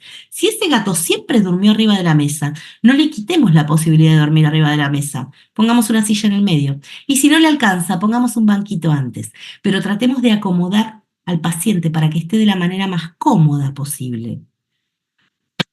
No lo podemos curar, pero podemos hacer cosas para que no la pase bien. Tiene que estar cómodo en invierno y cómodo en verano. El gato, no el tutor. Y esto es algo que también tenemos que hablar. En verano todo el mundo pone el aire acondicionado. El aire acondicionado es divino, me encanta también, pero al gato geronte no le gusta. Es un animal que tiene mala regulación de temperatura y le gusta el calor y no puede acomodarse de manera efectiva. Entonces, no le pongamos el aire acondicionado a 20 grados, ¿sí? Negociemos o pónganlo en otra habitación. Avísenle al tutor que tiene que estar caliente, que tiene que tener la posibilidad de refugiarse del exceso de fresco, incluso en verano. Y lo mismo me va a pasar con el calor. No puede disipar bien el calor, entonces tenemos que ofrecer lugares frescos para que pueda estar cómodo en verano. Y fundamental, que sean lugares que le resultan cómodos para el descanso, ¿sí? Los gatos necesitan descansar y sus puntos de descanso los mantienen efectivamente, entonces respetemos esos puntos de descanso para que estén donde quieren, no donde pueden, ¿sí? Necesito que no se me constipe. Parece una pavada, pero un gato que come poco se hidrata poco. Si se hidrata poco, genera mayor deshidratación de materia fecal. Si yo a eso le sumo que tiene una sola bandeja sanitaria y le queda 45 metros, no va a ir ni a hacer pis ni a hacer caca. Y ahí empezamos con problemas. Entonces, aumento la cantidad de bandejas sanitarias, bajo la altura de la bandeja sanitaria y que inviertan un poco, los tutores invierten, que inviertan en bandejas sanitarias de borde bajo. Nos va a llenar más de piedritas, inevitable, pero va a estar más cómodo y va a tener un uso mucho más efectivo de esa bandeja sanitaria.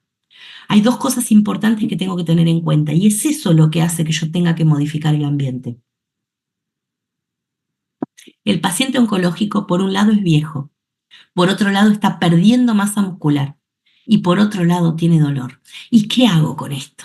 ¿Sí? Ya dijimos, tenemos que manejar al paciente entero, no puedo dejarlo de a cachitos.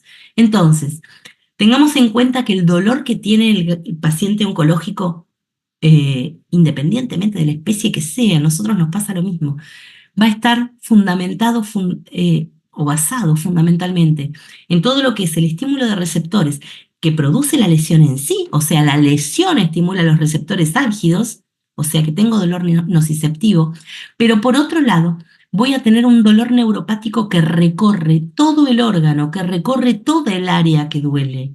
O sea que tengo sumatoria de dos dolores, nociceptivo y neuropático.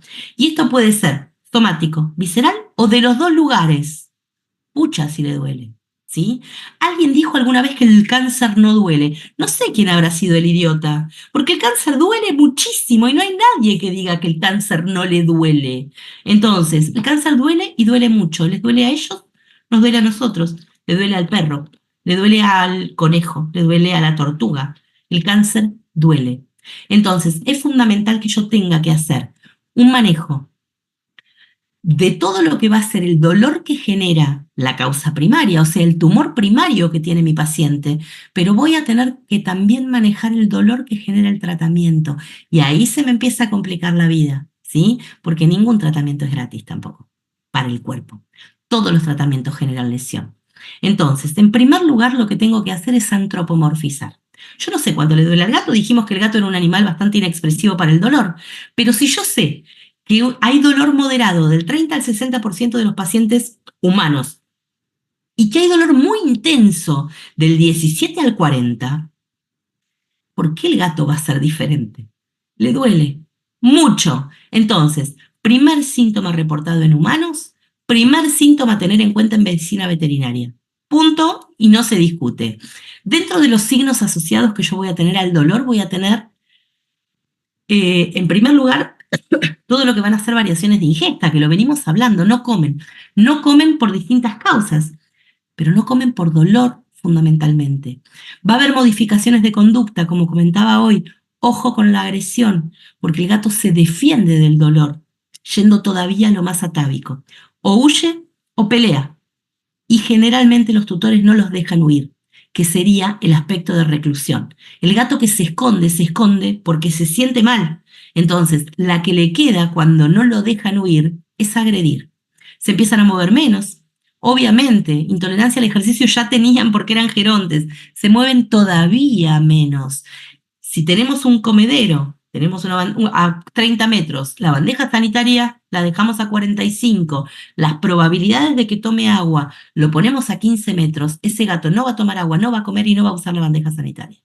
¿Por qué? Porque le cuesta moverse y le cuesta todo. Son pacientes que no se acicalan, son pacientes que obviamente no usan la bandeja, por ende empezamos a ver que tienen menos micción, tienen menos defecación, empiezan a miccionar en lugares no adecuados porque no llegan, porque no les queda cómodo. Existe la protrusión del tercer párpado, esto se llama síndrome de Howe, la protrusión del tercer párpado. A la cabeza, para el síndrome de Howe, el dolor abdominal, por distintas causas, hasta los coccidios, las parasitosis dan síndrome de Howe, pero el dolor en general también lo puede dar. Así que paciente que llega así, lo tengo que tener en cuenta dentro de los diferenciales. Cambios de posiciones, evitar el contacto. Esto es muy evidente en los perros cuando tienen cualquier dolor intracraneano o dentro de la boca. En los perros es muy, muy evidente que los vamos a acariciar y te esquivan con la cabeza. Generalmente el perro busca contacto. El perro es un animal que es tan gregario que nos busca todo el tiempo. Cuando evitan el contacto, tenemos que buscar el foco álgido, porque lo primero que tenemos que hacer es descartar dónde puede estar la causa de dolor. Y en perros, a la cabeza les digo, neoplasias intracraneanas, duelen mucho, les duele la cabeza literalmente, todo lo que son afecciones orales y dolor cervical. A veces no llegan todavía a tener signología neurológica, ni siquiera el miembro posterior, y ya tienen dolor cervical. Obviamente vocalizaciones y cambios de posiciones al dormir. Si vemos esto, excepto que tengamos cosas muy puntuales como la protrusión del tercer párpado, por ejemplo, también podría ser un síndrome vestibular, un síndrome de degeneración senil, ¿sí? Fíjense cómo empezamos a mezclar signos y hay un montón de cosas que en el gato particularmente se nos va a repetir. Pero los pacientes generalmente con dolor están así. Y esto es un gato que tiene una neoplasia. Fíjense que de lo que les acabo de decir está todo. Se esconde, no quiere socializar, no quiere. No quiere que lo toquen, no quiere que lo muevan, quiere estar tranquilo. Que haya otra persona que lo moleste es otro tema. Ven la masa que tiene. Claudicación, porque hay dolor. Está buscando dónde refugiarse y no puede. Hay claudicación también de tren posterior, caminar encorvado. No sube la cola al caminar, no mueve la cola al caminar. Trata de recluir. Posición de descanso, pero no lo dejan porque hay alguien que lo persigue. Entonces el gato sigue buscando dónde estar para tratar de encontrar su lugar de paz. ¿Sí? Para ellos es importante. Así que tratemos de explicarle al tutor que lo respete hasta que le haga efecto el analgésico, porque va a necesitar analgésico. Estas tablas de score se las dejo porque yo sé que la clase les queda grabada. Las tablas de score están en todos lados. Tengan en cuenta que la escala, existe Score Glasgow para trauma craneano y Score Glasgow para dolor. Pongan, cuando busquen las tablas, Score Glasgow para dolor. Y se fundamenta básicamente en los cambios posicionales de, es gestual, digamos, los cambios posicionales de determinadas cosas. Postura de los bigotes, apertura de ojos, posición de los belfos, posición de las orejas y actitud corporal completa. Cualquiera de nuestros pacientes puede estar en cualquier situación. ¿Para qué me sirve la tabla de score? Y se los voy a hacer bien claro. No tanto para nosotros, porque nosotros podemos evaluar el dolor sin usar el score Glasgow. El que no lo puede hacer y está bueno para que se fije, sobre todo cuando hacemos en pacientes terminales medicación según requerimientos, es el tutor. Porque no hay nadie que se pueda equivocar en cuanto a lo que es la apertura ocular de un gato, por ejemplo, o la posición de las orejas. Entonces, si suman signos de dolor, sirve para que el tutor pueda manejar a ese paciente en su casa, porque son pacientes que ya no justifica internarlos. Entonces, excepto que tengamos que hacer algún rescate por algo. Es muy, muy importante que el tutor pueda hacer la tabla de score, aunque sea un par de veces al día, para ver si estamos bien o si necesitamos redondear, acomodar, fijarnos qué es lo que pasa con la medicación, cambiarla, sumar, restar, porque a veces lo planchamos de más. Todas son cosas que nos sirven para poder objetivar al paciente y eso es fundamental. Si está viene una aplicación que se instala en el celular y se puede usar perfectamente sin ningún tipo de problema. Y es muy, muy práctico. No todos los celulares la pueden usar de acuerdo a lo que me dijeron. Yo la realidad es que no la tengo cargada, pero porque para trabajar no la necesito, pero generalmente lo que hago es decirle a los tutores o que bajen la aplicación o que se copien las tablas de score, las impriman y las tengan cerca del gato, que también es práctico.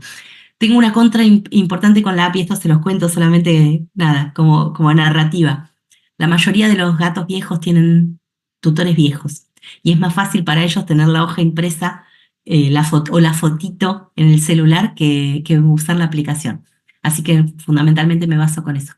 Bien, dijimos que el dolor está asociado a las neoplasias siempre y que no vamos a poder salvar ese animal muchísimas veces, excepto que tengamos la suerte de que esa neoplasia se saca, ¿sí? Y si se saca, ande todo bien.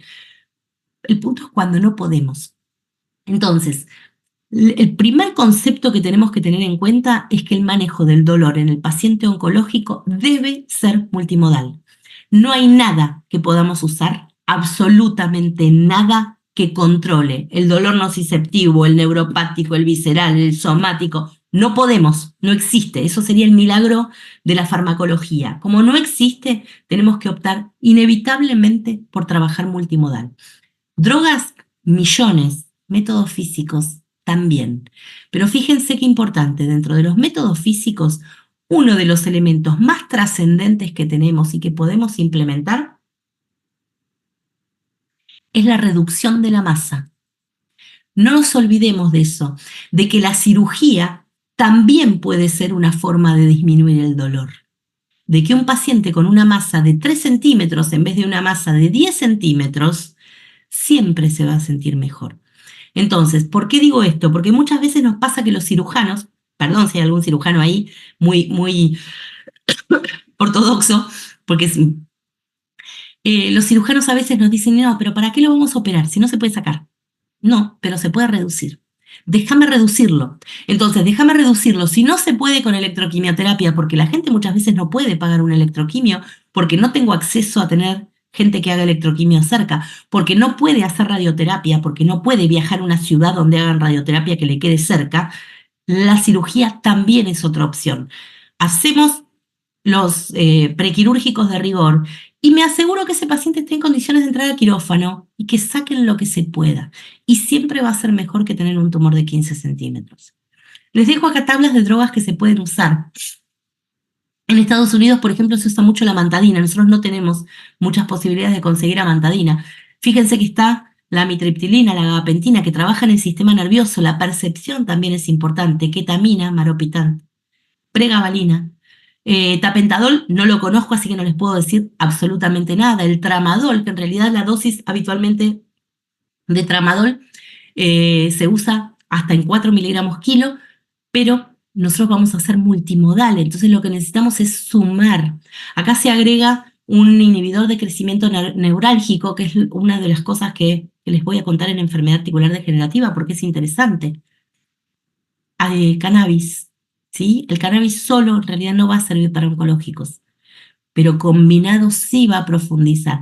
Y me va a servir también muchas veces para mm, bajar al paciente y bajarle también el nivel de estrés. El punto es que tengo que estar muy seguro de qué aceite de cannabis voy a estar usando, porque no va a ser el mismo y porque el aceite de cannabis varía. Entonces es difícil conseguir un aceite de cannabis bien controlado, pero tienen un montón de posibilidades. Y a eso le podemos sumar los masajes, que sirven como analgésico, por supuesto, y sirve el contacto físico también, eso no es menor.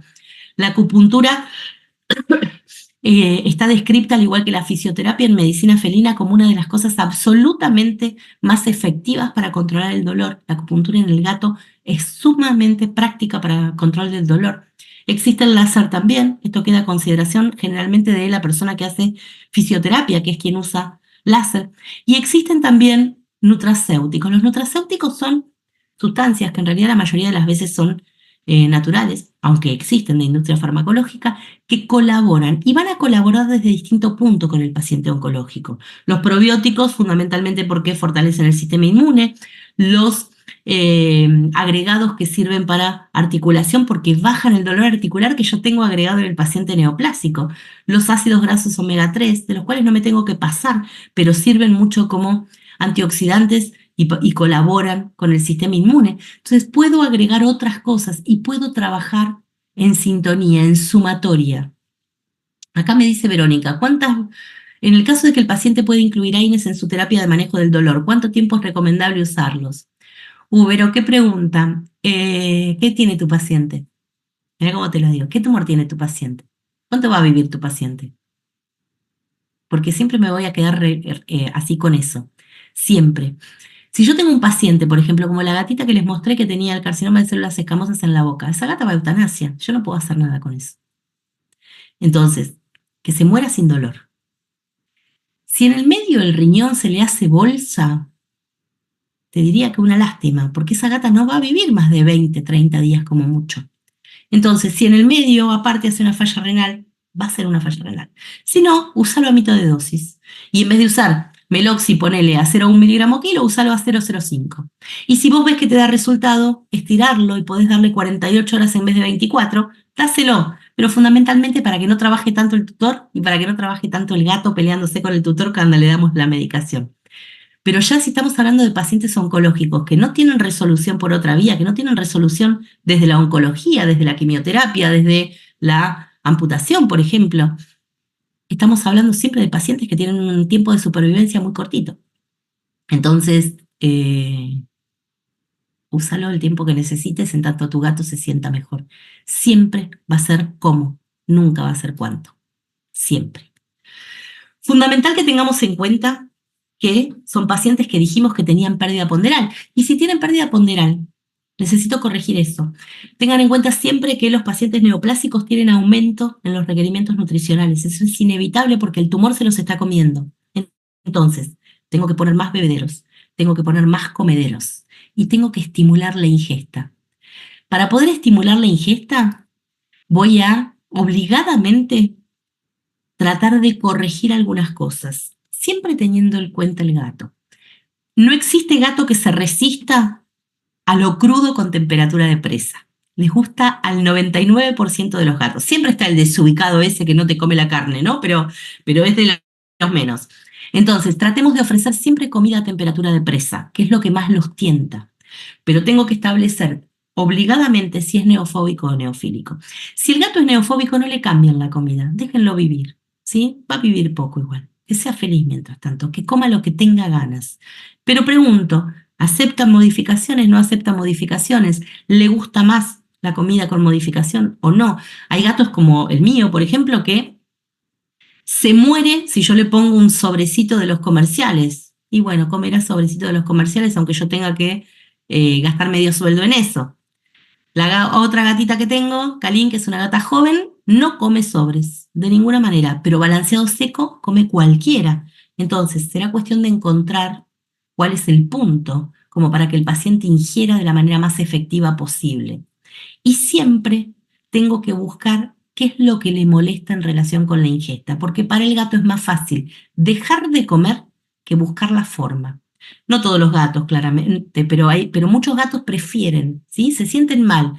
Por otro lado, aparte de que se sienten mal, hay un montón de citoquinas que son anorexígenas, tienen serotonina dando vueltas y son anorexígenas, entonces no tiene ganas de comer. Y si no tiene ganas de comer y encima cuando come le duele, va a dejar de comer. Por eso es tan importante que tengamos en cuenta qué es lo que pasa con la ingesta, cómo come, de qué manera y qué le genera malestar con eso. Y fundamental en medicina felina para todo. Nunca, nunca la medicación con la comida. Es muy tentador, ¿eh? Me ha pasado y me ha pasado y lo he tratado de hacer. O sea, no es que cuando un gato percibe medicación en determinada comida, generalmente la rechaza a partir de ahí de por vida. Entonces, si queremos que coma y estamos haciendo lo posible para que coma y encima estamos generando rechazo, se nos empieza a complicar porque cada vez tenemos menos opciones. Así que nunca le agreguen la medicación al alimento y nunca den la medicación inmediatamente relacionado con el ofrecimiento de alimento, ni antes ni después, ¿sí? Que no haya vínculo entre la comida ni el alimento, preferentemente que no se dé ni siquiera en la misma habitación, porque lo primero que van a hacer es dejar de comer. Y cuando dejan de comer y generan rechazo a todo. Esta es una gatita que se ponía así cada vez que la queríamos medicar, cada vez que la queríamos medicar por boca. Entonces fue siempre la asociación. Si yo esta gata, por ejemplo, que no era una gata geronte, les aclaro, era una gatita de 3 años hermosa con una triaditis que por suerte vivió y la pasó bárbaro. Cada vez que le íbamos a medicar por boca, después queríamos darle un poquito de comer como premio. Entonces llegó un momento que nos rechazaba la comida también. Hacen una asociación muy, muy simple, muy fácil ellos, entre lo que es lo forzado y lo que deberían hacer. Entonces, no vinculen nunca medicación con alimento. ¿Existe medicación para estimularles el apetito? Sí. Las benzodiazepinas no se usan más, ¿sí? Tengan en cuenta que existen reportes de necrosis hepática fulminante. Esta necrosis hepática depende de cada gato. Hay gatos que lo hacen, gatos que no lo hacen. Pero generalmente se visualiza entre 7 y 11 días después de haber administrado la benzodiazepina. O sea que no sé si se murió por la causa primaria o se murió por la benzodiazepina. Y nadie hace necropsia para ver si hizo necrosis hepática. Así que tenemos una estadística bastante pobre, digamos, al respecto. Pero se usó durante muchísimo tiempo.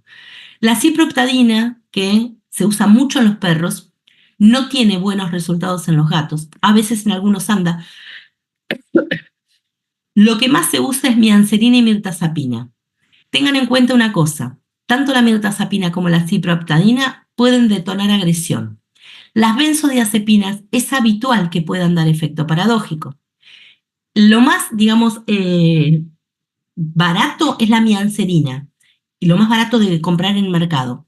pero a veces da vómito. Entonces se me complica en un gato que no quiere comer, que encima vomite. De cualquier manera, yo lo que más uso por una cuestión de facilidad de conseguir es mirtazapina, porque la consigo fácil. Y lo que hago es, como es de humana, mandarlo directamente a formular a 1,88 miligramos, directamente, que es lo que va por gato, y me lo hacen a 1,88 miligramos por mililitro, entonces ya me manejo directamente con 1 mililitro cada 48 horas y funciona. Y son muy, muy efectivas, tanto miancelina como mirtazapina. Lo que sí tengo que tener en cuenta es que todo oncológico va a perder peso, siempre, ¿sí? Y esto se debe a que no puedan comer, lo que se denomina factores mecánicos, no pueden comer porque la neoplasia está en algún lugar que le complica la ingesta, por falta de apetito, que sería una anorexia secundaria, o sea que no comen porque están bloqueados, está bloqueado el centro del apetito por la citoquina fundamentalmente, o secundaria al tratamiento, los tratamientos oncológicos también son anorexígenos, o porque está absorbiendo mal, en el caso de uno de los tumores más frecuentes en gato, que son los intestinales. Así que puedo trabajar muchísimas veces con pacientes que tienen sumatoria de esto porque son gerontes. Entonces, tiene un linfoma intestinal, pero por otro lado está en tratamiento oncológico y eso le saca el hambre, y a eso le sumo que tiene enfermedad periodontal o lesión resortiva odontoclástica. Entonces tengo que sí o sí pensar qué es lo que está pasando, porque me va a colaborar en sumatoria negativamente, ¿sí? Por un lado no cicatrizan, por otro lado el sistema inmune no anda, por otro lado no se puede defender de nada, por otro lado me baja las proteínas. Entonces, por otro lado me da síndrome de fatiga crónica, ¿sí? La pérdida ponderal da síndrome de fatiga crónica, que es el cansancio de la dieta, ¿sí? Nos falta nutriente. Entonces, sí o sí tengo que trabajar tratando de sumar qué es lo que pasa en ese paciente y corregir mínimamente lo que pueda. Esto se los copié casi tal cual, pero es para que lo tengan en cuenta porque realmente me parece importante. Los tumores malignos usan las proteínas del huésped, lo sabemos, pero eligen aminoácidos. Entonces, una buena base tenemos también en la dieta para poder sacar a algunos pacientes adelante. Falta muchísimo de investigación, pero se sabe que la arginina, por ejemplo, baja el crecimiento de algunos tumores. ¿Por qué? Porque compite con otros aminoácidos que el tumor necesita para poder crecer, ¿sí? Baja la tasa de metástasis por lo mismo. La glutamina, por ejemplo, cuando usamos metotrexato, baja la toxicidad gastrointestinal. Entonces, si bien falta un montón, es cuestión de leer y trabajar siempre, siempre multimodal. Dentro de lo que se indica habitualmente por oncólogos, la dieta ideal para el paciente oncológico va a ser baja en azúcares, con proteína de alto valor biológico y moderada tanto en fibras como en omega 3. El exceso de omega 3 no hace bien y la falta de omega 3 tampoco hace bien. Así que es fundamental que si logramos acomodar la dieta y no tenemos ningún alimento que venga para oncológicos, ¿sí? Podamos levantar el teléfono y trabajar con nutricionistas que nos puedan acomodar de manera más efectiva. Hay muchos oncólogos que hacen nutrición oncológica también, pero si no, con nutricionistas que nos puedan acomodar una dieta leyendo y de lo más efectivo que podamos usar para un paciente que va a estar eligiendo.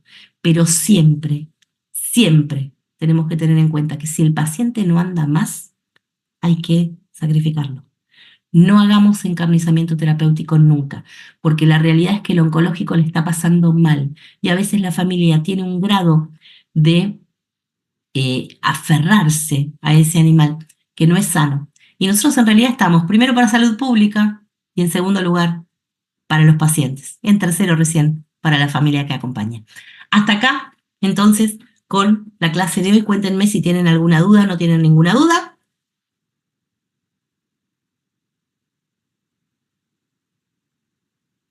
Escucho si les quedó algo en el tintero o no. O es muy viernes, como siempre. Los viernes es un día, la verdad es que es medio matador. Pero bueno, es el día que nos toca la clase. Si no hay ninguna duda, entonces, nos vemos la semana que viene. ¿Están de acuerdo?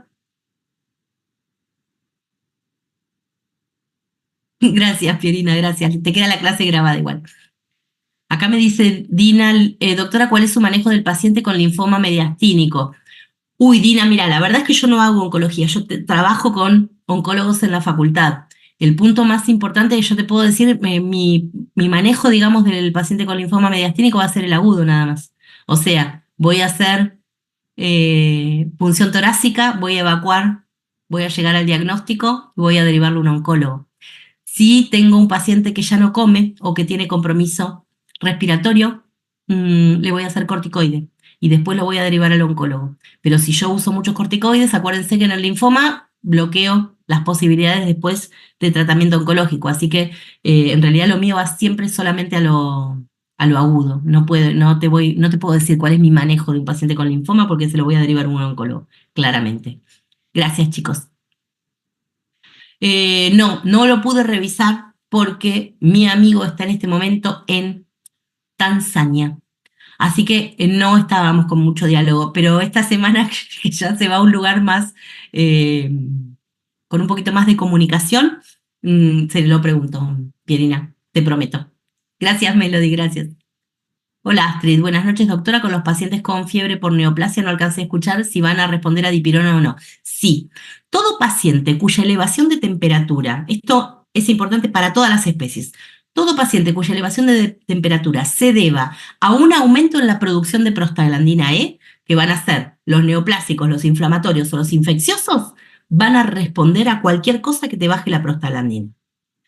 A diferencia de los pacientes que tienen golpe de calor, por ejemplo, en cuyo caso no hay liberación de prostaglandina E, sino que el calor que se produce no se puede eliminar. En ese caso están absolutamente contraindicados los AINES y el corticoide.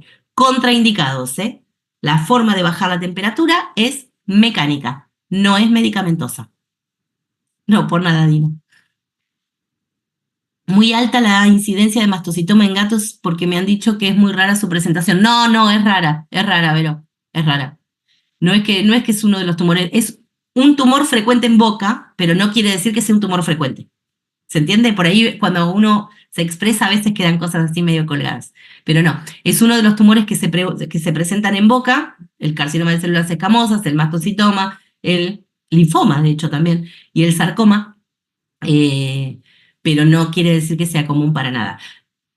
Fundamentalmente porque en perros es muy raro que tengas un mastocitoma dentro de la boca, eso sí. En perros es muy, muy raro y sin embargo el mastocitoma es un tumor absolutamente frecuente. Con paciencia, gracias, Pierina, te agradezco la paciencia. Perfecto, muchas gracias. Ahora sí, terminamos entonces y nos vemos el viernes que viene. Les mando un abrazo a todos. Buenas noches, Cristian.